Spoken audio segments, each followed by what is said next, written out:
이 세상의 시계는 세 종류의 시계가 있다고 합니다. 하나는 인간이 만든 시계입니다. 몇 시. 아침에 새벽에 몇 시면 우리가 일어나죠. 그럼 몇 시에 출근하고, 그리고 몇 시에 식사를 하고, 그럼 몇 시에 퇴근하고, 몇 시에 잠을 자는 시계입니다. 두 번째는 생체 시계입니다. 그래서 배가 고프면 쪼르륵 꼬르륵 소리 나죠. 그리고 졸리면 밤에는 잠을 자게 되죠. 해가 뜨면 일찍 일어납니다. 봄이 되면 꽃이 핍니다. 모든 것이 다시 솟아납니다. 세 번째는 영적 시계가 있습니다.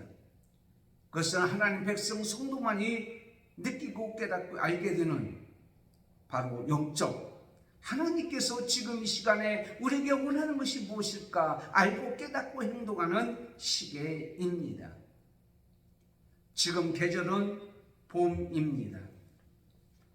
여러분, 이 봄을 스프링, 모든 것이 다시 솟아난다, 때로는 리빙, 살고 있다, 약동한다. 그 다음에 3월달을 마치 출발한다, 전진한다라는 의미가 있습니다. 지금 이 아름다운 계절, 봄이 찾아왔습니다. 이 아름다운 계절에 아가서 2장 10절, 17절에 있는 말씀을 보면 봄의 자리로 초청을 받은 자들의 모습이 나옵니다. 그래서 나의 사랑, 나의 어여쁜 자여 일어나서 함께 가자라고 말씀하고 있어요. 그러면 봄의 자리로 초청을 받은 하나님 백성 성도의 반응은 뭐냐? 오늘 말씀을 통해서 이 아름다운 계절에 우리는 하나님께서 우리를 초청하고 있는데 이 초청의 응답을 말씀을 통하여 한번 살펴보기를 원합니다. 지금 산불로 인해서 많은 사람들이 힘들어하고 있습니다. 고통을 당하고 있습니다. 그렇다면 이런 시기에 우리는 또 어떻게 해야 될 것인가도 영적으로 깨닫고 알고 행동해야 될 줄 압니다. 오늘 우리에게 주시는 말씀, 아가서는 노래 중에 노래입니다. 솔로몬 왕이 실람이라고 하는 여인을 사랑하면서 기록한 아름다운 노래 중에 노래입니다. 이 아름다운 계절에 지금 산불로 인해서 많은 사람이 고통을 당하고 어려움을 당하고 있지만 그래도 하나님께서 우리에게 원하는 것이 무엇일까? 첫째는 일어나 행동하라고 말씀하고 있습니다. 일어나 행동하라. 오늘 10절, 13절 나의 사랑, 나의 어여쁜 자여 일어나 함께 가자. 물론 솔로몬 왕이 슬람이 여인을 초청하고 초대하는 말씀이지만 이것은 바로 신랑 되시는 예수님께서 신부되는 우리 사랑하는 구원받은 백성들을 어떻게 하냐면 지금 초대하고 있습니다. 비둘기 같은 나의 사랑, 나의 어여쁜 자야. 이 어여쁘다라는 것은 외적으로 잘생겼다 이런 말과는 다릅니다. 겉모양은 그럴듯하게 보이지만 속에 있는 내면은 엉터리 참 추한 모습으로 사는 사람들이 있습니다. 그런데 오늘 말씀에 이 말씀은 외모는 그렇게 순수하지 못하지만 내적으로 어여쁜 사람 이렇게 말씀하고 있는 것을 보게 됩니다. 자, 솔로몬 왕은 대단한 왕이었습니다. 전 세계에서 지금까지 이 솔로몬같이 지혜가 있는 그리고 아름다운 노래를 했고 사랑을 한 그런 왕은 없었을 것입니다. 이스라엘 역사상, 하나님의 역사상 가장 최고의 전성 시대를 이뤘던 솔로몬 왕이 오늘 슬람이 여인을 사랑합니다. 슬람이 여인은 얼굴은 가수원에서 일을 함으로 말미암아 검게 그을린 시골 농촌 여인이었습니다. 그럼에도 불구하고 신분이 다르고 환경이 엄청난 차이가 있음에도 불구하고 감히 쳐다볼 수 없는 이 솔로몬 왕이 그 여인을 지금 초대하고 있다라고 하는 것입니다. 바로 이 말씀은 저 위에 계신 예수님께서 우리를 피로 값주고 사셔서 하나님 앞으로 초대하고 초청하는 말씀을 보게 됩니다. 감히 우리가 하나님 앞에 나갈 수 없음에도 불구하고 솔로몬 왕 앞에 이슬람의 여인이 감히 나갈 수 없음에도 불구하고 초청하고 초대하듯이 하나님께서 우리를 지금 초대하고 있습니다. 그 자리가 어떤 자리냐? 오늘 말씀에 봄의 자리라고 말씀하고 있어요. 이 아름다운 가을 계절에 하나님께서 우리를 지금 초대하고 있어요. 초청하고 있어요. 봄이 오기 전에 팔레스타인은 겨울로서 지루한 장마철이 계속되었습니다. 겨울이라는 말은 세타와라는 말인데 가리웠다 혹은 닫혀 있다 이겁니다. 모든 것이 닫혀 있고 가리워 있는 어둡고 추운 계절, 행동하기가 무척 힘든 계절이기도 합니다. 그런데 말입니다. 이 닫혀있는 이 겨울이 지나고 이제는 봄이 왔다라는 거예요. 이 세상에는 우리가 막을 수 없는 자연 법칙이 있어요. 그 자연 법칙이 바로 뭐냐면 바닷물입니다. 썰물이 있으면 밀물이 있죠. 언젠가는 밀물이 오게 됩니다. 틀림없습니다. 이 반복되는 밀물과 썰물은 그 누구도 막을 수가 없습니다. 낮과 밤을 막을 수가 없죠. 시간이 지나면 낮이 되고 또 밤이 되었다고 하는 사실은, 그리고 봄, 여름, 가을, 겨울도 우리가 막을 수가 없어요. 이 변하는 시간, 변화하는 바닷물, 변화하는 이 계절을 우리는 막을 수가 없습니다. 추운 겨울이 지나면 반드시 봄이 찾아오는 거예요. 닫혀질 때가 있으면 분명히 열려질 때가 있다라고 우리에게 말씀하고 있습니다. 자, 그렇다면 이제는 닫혀진 계절 지나고 열려지는 이 아름다운 계절, 봄의 계절에 하나님께서 우리에게 초청하는 말씀은 일어나라 라고 우리에게 말씀하고 있습니다. 그 자리에서 머뭇거리지 말고 이제는 다시 일어나라 라고 우리에게 말씀하고 있습니다. 과거에 습관되고 학습되고 안주되었던 그 자리, 뭉개고 앉아있던 그 자리에서 우리의 주님은, 우리 하나님은, 우리 예수님은, 성령님은 이 시간에 일어나라고 말씀하고 있어요. 사도행전 3장 6절에 베드로가 이르되 은과 금은 내게 없거니와 내게 있는 이것을 내게 주노니 나사렛 예수 그리스도 이름으로 일어나라. 여러분, 봄의 자리로 초청하는 하나님의 음성을 듣기를 바랍니다. 그 자리에서 일어나야 돼요. 슬픔의 자리에서, 고통의 자리에서, 눈물의 자리에서 그렇게 우리는 울고만 있지 말고, 어려움을 당한 모든 자여 이제는 일어나야 된다고 말씀하고 있어요. 그리고 행동하라고 말씀하고 있습니다. 일어나서 가만히 있으면 안 되죠.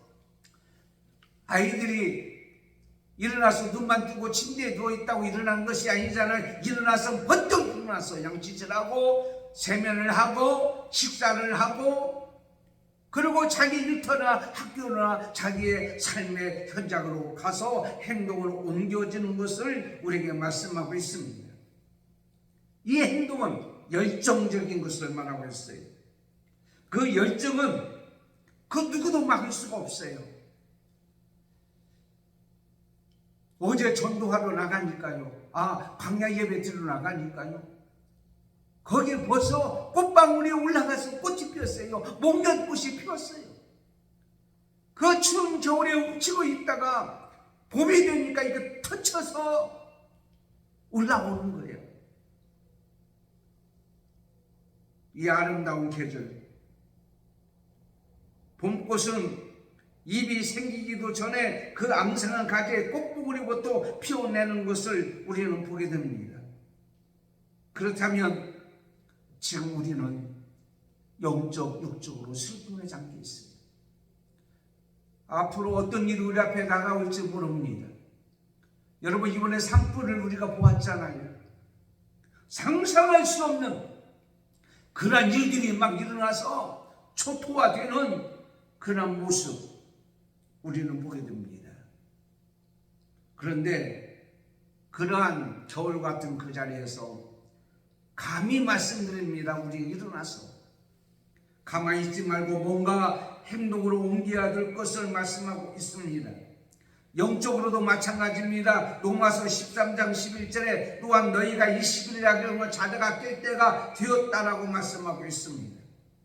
영적으로 나태하고 게을러서 잠든 상태, 영적으로 이제 모든 것이 닫혀 있어서 하나님과 교제가 이루어지지 않냐고 하나님께서 맡겨준 사명을 감당하지 못했던 모든 자리에서 야고보서 2장 26절에 영혼 없는 몸이 죽은 것 같이 행함이 없는 믿음은 죽은 것이라고 했습니다. 행동으로 일어나라고 말씀하고 있습니다.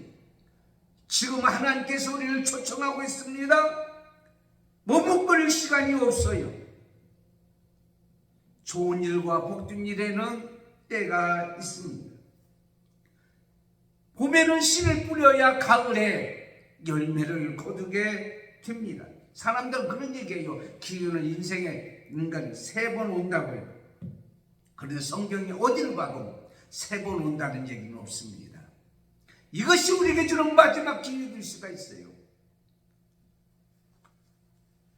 은혜를 주실 때 우리는 은혜를 헛되이 받지 말고 아멘을 받아야 됩니다. 고린도 후서 하나님께서 6장 2절에 말씀하고 있습니다. 가라사대 내가 은혜 베풀 때 너희 나를 듣고 구원의 날에 너를 도왔다 했으니 보라 지금은 은혜 받을 만한 때요 보라 지금은 구원의 날이로다. 그러므로 우리는 그동안 닫혀있던 모든 것, 그동안 우리를 감싸고 있던 모든 것 다 벗어버리고 튀어나가야 되는 것, 일어나서 행동을 옮겨야 돼.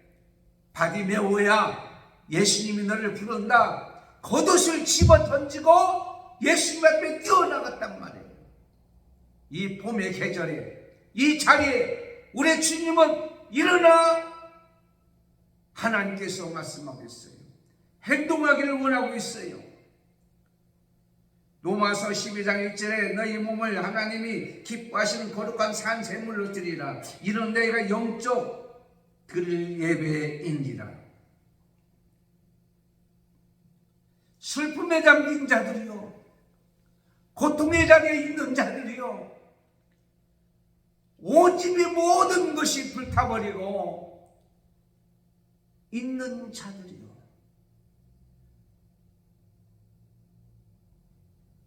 일어나기를 원합니다. 그리고 그 슬픔과 절망과 낙심과 포기와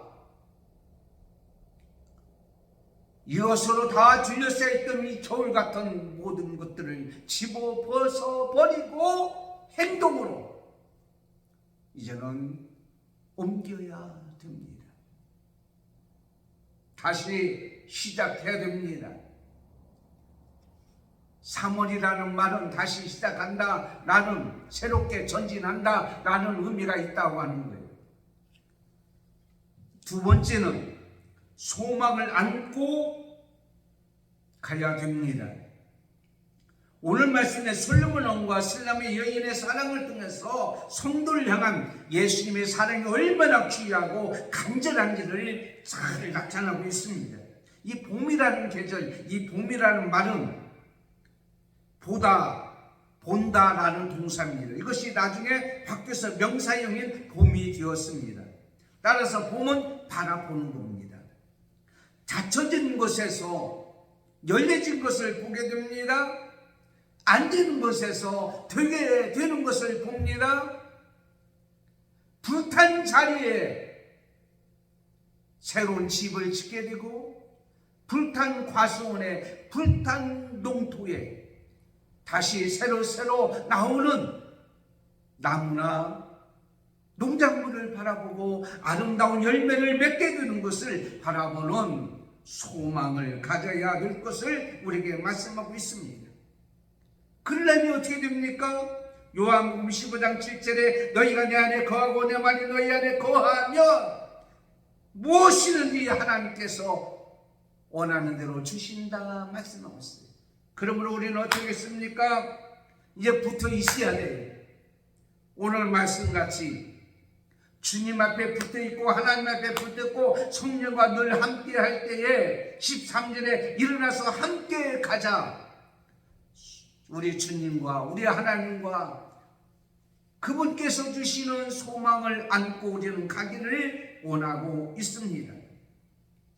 지금은 절망적이고 슬프고 힘든 문제가 있을지라도 이제 이 모든 것이 지나가리라고 하는 소망을 바라봐야 됩니다. 산이 불타서 모든 나무가 불탄 자리에 조금 있으면 다시 거기에 새 생명이 올라올 것이고 나무들이 심겨질 것이고 불탄 집에는 새로운 집이 세워지리라고 말씀하고 있습니다. 이 일에 하나님께서 말씀하고 있어요. 함께 가자. 여러분, 전도서 3장 12절 보면 사람들에게는 영혼을 사모하는 마음을 주셨다고 말씀하고 있습니다. 히브리서 12장 2절에 보면 예수를 바라보자 그는 그 앞에 있는 기쁨을 위하여 십자가를 참으사 부끄러움을 개의치 아니하시더니 하나님 보좌 우편에 앉으셨느니라. 십자가에서 죽으신 예수님께서 부활했단 말이에요. 로마서 4장 18절에 아브라함이 바랄 수 없는 중에 바라고 믿었으니 이건 바로 뭐요? 죽은 것 같음에도 불구하고 죽은 것 같았다는 말이에요. 그러나 부활신앙이 있었기에 믿음의 조상이 되었던 것 같이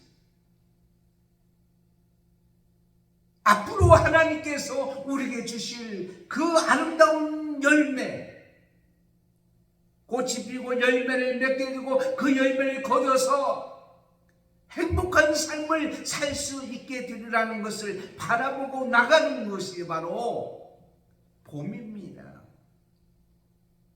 지금은 수고스럽습니다. 지금은 절망스럽습니다. 지금은 슬픔입니다. 그러나 언젠가는 이 슬픔이 다 달아나리라.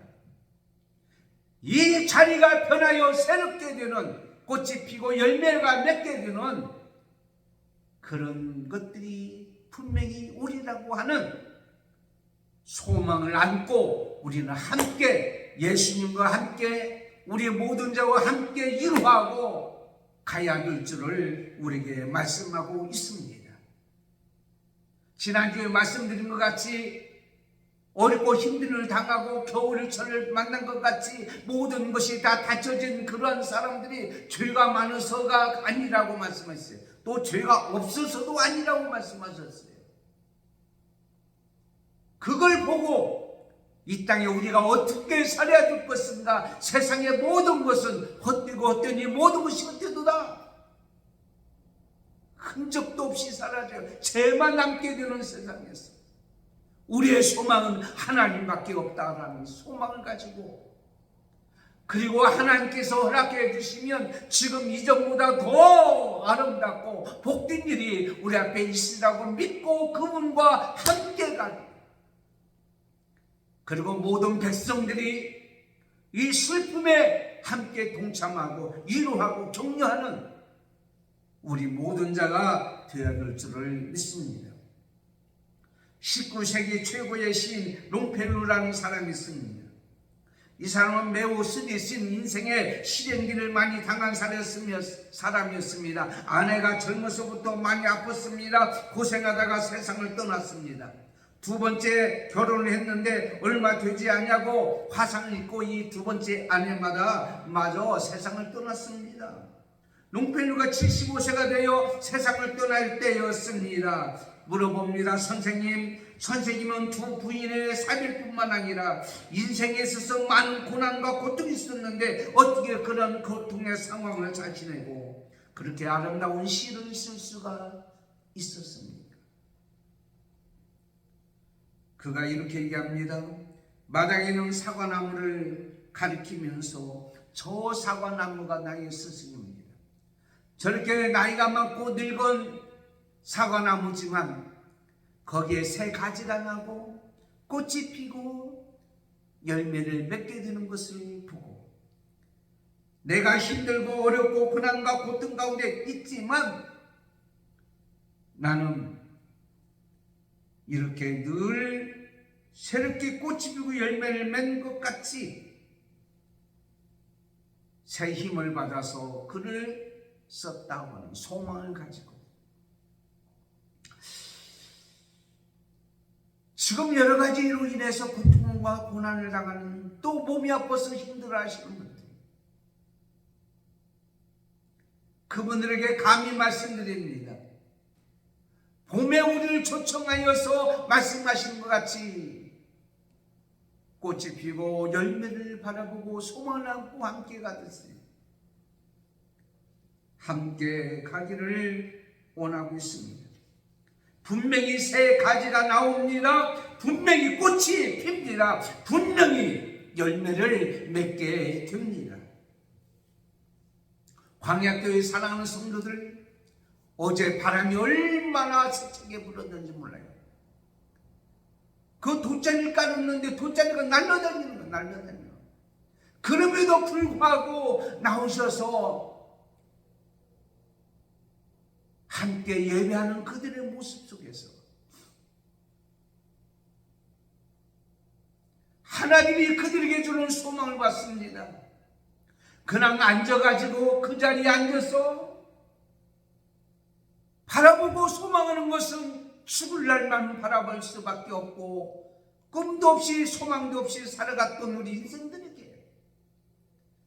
앞으로는 하늘나라에 소망이 있고 이 땅에서도 이제는 내가 할 일이 있다는 소망, 내 말 한마디 한마디 기도가 하늘나라에 상달이 응답되어지고 말 한마디 한마디 하는 것들이 죽어가는 삶을 구원하게 되어지는 기적의 역사가 일어나리라고 하는 소망을 갖게 되었단 말이에요. 고목나무에도 가지가 나오니까 꽃이 피고 열매를 맺듯이 그 역사가 일어나는 현장에서 우리는 하나님 앞에 예배를 드립니다.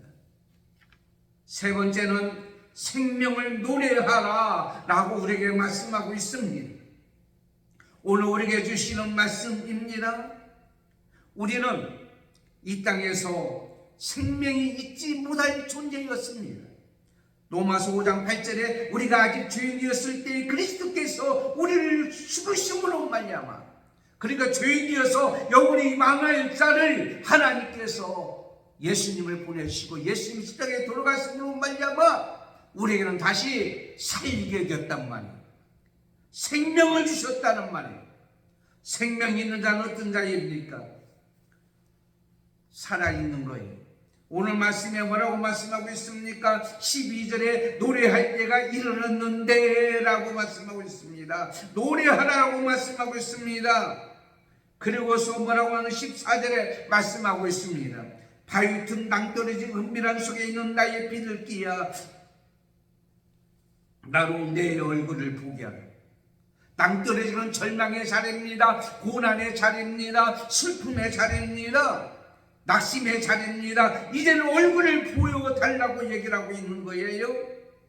비록 고난의 자리에 있지만 이 얼굴은 모양입니다. 얼의 꼴이라고 얘기합니다. 내가 생명이 있으면 얼굴에서 그 생명의 모습을 보여라고 우리에게 말씀하고 있잖아요. 우리 하나님은 우리에게 얼굴을 보기를 원하는 거예요. 우리의 모습을 보기를 원하는 거예요.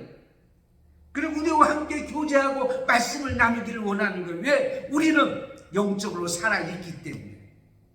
죽은 자가 아니기 때문에. 여러분, 죽은 자의 얼굴을 보기를 원합니까?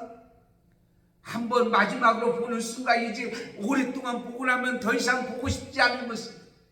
그러나요, 생명 있는 사람, 생기가 있는 사람, 살아있는 사람 얼굴을 보기를 원합니다.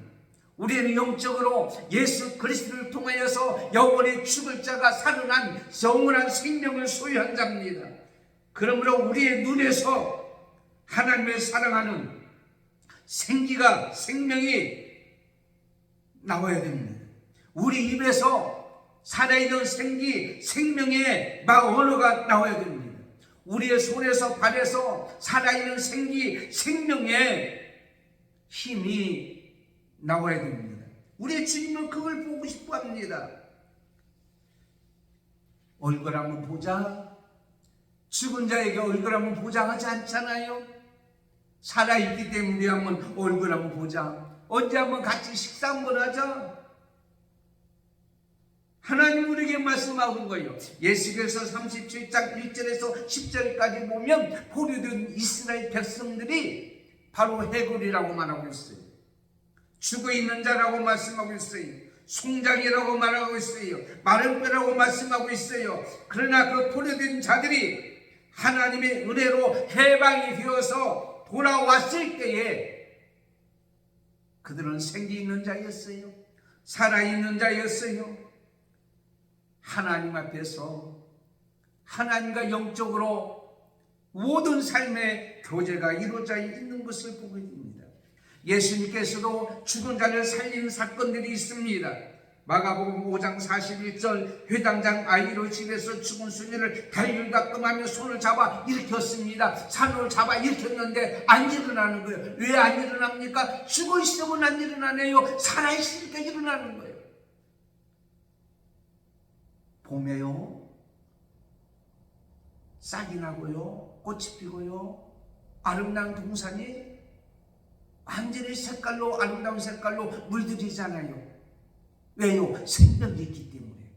죽은 것은 꽃이 피잖아요. 죽은 것은 싹이 나지 않아요. 우리는 스스로 할 수 없는, 우리는 스스로 일어날 수 없는 우리들이지만 우리 하나님을 통하여, 예수님을 통하여 우리는 새롭게 된 그런 모습으로 우리는 보여줄 수가 있습니다. 아름다운 모습. 하나님 앞에 나와서 예배드리고 기도하고 찬양하고 하나님 앞에 영광 돌리는 아름다운 모습.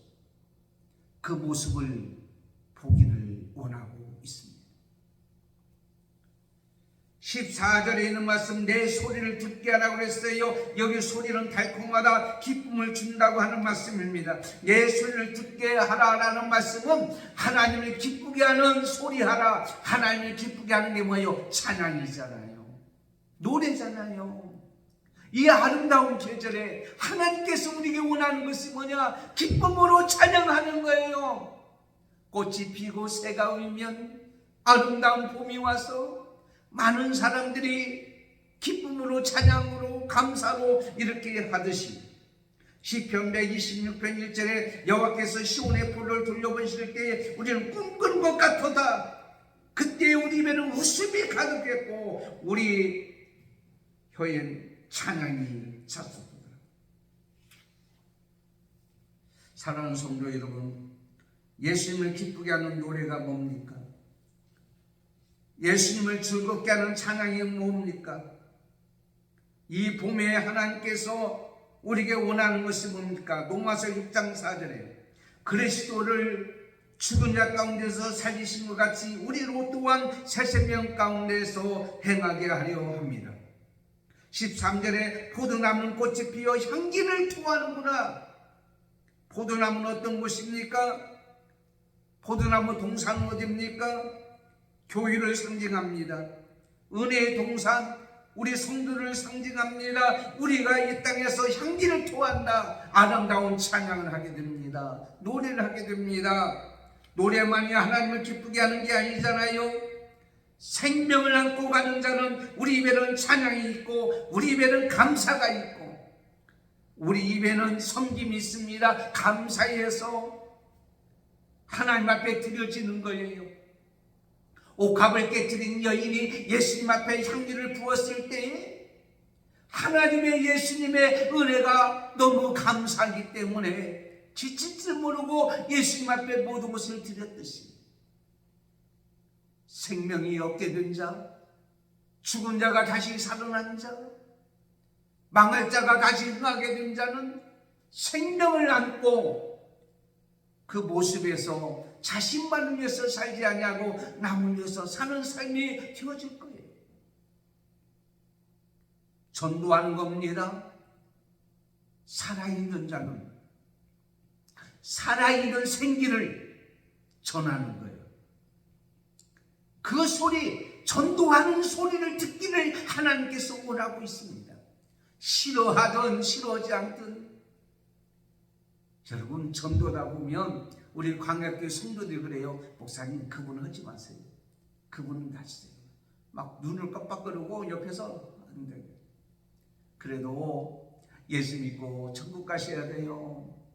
이 땅에서 행복하게 기쁘고 감사하며 살아야 돼요.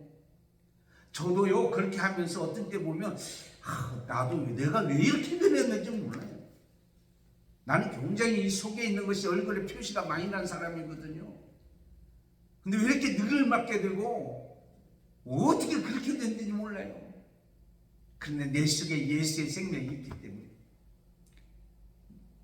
영원히 구원받은 생명인 생기가 되어 있기 때문에 내 속에서 그게 안 나올 수가 없는 거예요. 자, 재미있는 얘기하고 마칩니다. 어떤 사람이 비바람이 몰아치는 곳에 운전하고 갔습니다. 정류장에 세 사람이 있습니다. 병원에 안 가면 죽을 어르신이 있습니다. 세상을 떠날 어르신입니다. 한 분은 자기 생명을 살려준 의사입니다. 한 분은 일생에 한 번밖에 만나지 못할 그런 이상형의 여인이 있습니다. 딱 한 번입니다. 한 사람은 데리고 갈 수 있습니다. 그 사람들이 병류장에 그대로 있으면 추워서 그들은 몸이 어떻게 될지 모릅니다. 여러분 어떻게 하시겠습니까? 어떻게 하시겠어요? 한 사람밖에 못 데리고 가는데 이상형인 여인만 데리고 가겠습니까? 자기 생명을 살려주는 의사의 은혜를 갖겠습니까? 지금 곧 돌아가실 어르신을 데리고 오시고 병원에 가겠습니까? 그때에 이 젊은 청년은 의사에게 자동차 키를 주면서 옆에 어르신을 모시고 빨리 병원에 가십시오. 그리고 자기는 추워서 벌벌 떨고 있는 그 자기의 이상형 여인은 팔짱을 끼면서 같이 걸어가고 있는 모습입니다. 저는 이 이야기 중에서요, 이 남자는 자동차를 포기했습니다. 자기의 편안도 포기했습니다. 그랬을 때에 어르신도 살리고 의사에게 은혜도 갚고 자기 이상형을 얻게 되는 이런 행복한 삶을 살게 되었습니다. 사랑하는 성도 여러분, 이 아름다운 봄의 자리로 우리를 초청하는데 나를 포기하지 않으면, 나의 행복과 평안을 포기하지 않으면, 나의 자존심을 포기하지 않으면, 나의 체면을 포기하지 않으면 이 아름다운 계절에 주신 하나님의 은혜를 체험하지 못하고 살 것입니다만, 나를 포기하면 나는 나 자신의 평안을 보고 일어나서 함께 생명을 안고 하나님의 뜻을 이루며 살아가는 봄에 씨를 뿌리고 갈고 파종하고 힘차게 출발하듯이 그 그러면 가을의 철에 아름다운 열매를 맺듯이 그런 날이 올 줄을 믿습니다. 슬픔을 당한 여러분, 고통을 당한 여러분들이요, 일어나서 함께 갑시다. 아름다운 봄의 자리로 초청하는 우리 주님의 그 음성에 아멘하면 나갈 때에 우리에게도 이러한 아름다운 복된 행복한 날이 분명히 오리라고 믿습니다. 하나님 아버지 감사합니다. 지금 많은 사람들이 슬픔과 고통과 어려움 속에 절망 속에 목놓이면서 어떻게 살아가야 될지 안타까움 속에 있는 사람들이 많이 있습니다. 그러나 지금은 봄의 계절입니다.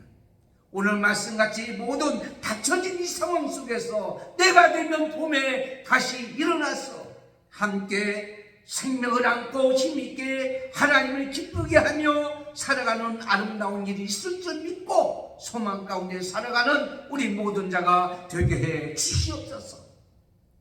지금은 산불로 어려움을 당한 사람들의 자녀가 위로하시고 다시 회복의 은혜를 베풀어 주시고 탄핵 정국으로 인해서 어찌할 바를 모르는 이 백성에게 좋은 나라, 복된 나라, 하나님이 보호하는 나라가 올 줄 믿고 소망 가운데 사는 우리나라가 되고 백성들이 되어지기를 원하며 몸이 아파서 버티기 힘들고 어려운 사람에게 치료의 영광, 여러 가지를 위해서 절망 가운데 있는 자에게 소망을 주고 전 세계는 지진을 위해서 어려움을 당한 것을 다시 복구되고 회복하는 귀한 은혜가 있게 해주시고 오늘 거룩한 주일날 봄의 자리로 초청하는 우리 하나님의 초청에 반응하는 오늘 아름다운 모습으로 살아가는 저희들이 되게 주시옵소서. 예수님의 이름으로 기도드리옵나이다. 아멘. 기도하겠습니다. 지금은 우리 주 예수 그리스도의 은혜와 하나님 아버지의 무한하신 사랑하심과 성령님의 감동 감화 교통인도 충만하시니 오늘 말씀같이 닫혀진 겨울 같은 슬픔과 절망과 낙심과 포기와 고통의 모든 자리에서 봄의 자리로 초청하는 우리 하나님의 음성을 듣고 일어나서 함께 소망을 안고 생명의 힘을 가지고 나가기를 원하는 우리 모든 성도들과 한맘교회와 광약교회와 우리 믿음의 자녀들과 사손들과 오늘 또 예배하는 모든 주의 백성들 머리머리 위에 지금부터 영원토록 함께 있을지어다. 아멘.